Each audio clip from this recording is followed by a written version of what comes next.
आगामी 3 दिन राज्य में ग्रीष्म प्रवाह स्थिति रहिबो। उपकूल ओडिशा और दक्षिण ओडिशार विभिन्न स्थान में एभली स्थिति सृष्टि होई पारे। 5 और 6 तारिख रे भी असंभाल तातीरू निस्तार मिलिबनी।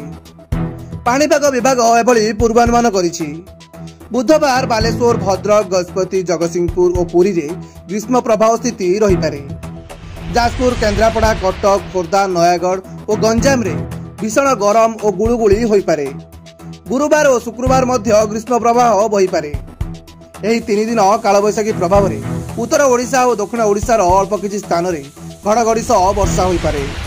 प्रकाश थाउ कि मंगलवार दिन में तताइबा परे अपराह्न रे राजधानी रे निर्धूम वर्षा होईछि। मात्र घंटाए भितरे प्राय 60 मिलीमीटर वर्षा होइतिला। वर्षा सहित घन घन वज्रपात होइतिला। वर्षा जोगु तातीरू आश्वस्ति मिलितिला। सहरर गलीकंदी और प्रमुख रास्ता रे पानी सुओ चलीतिला। ब्यूरो रिपोर्ट 10 बजे टीवी। एमिति नुआ नुआ न्यूज अपडेट पई आम चैनल को सब्सक्राइब करंतु। हां, लाइक शेयर करिया पई जमा भूली बेरी। नमस्कार।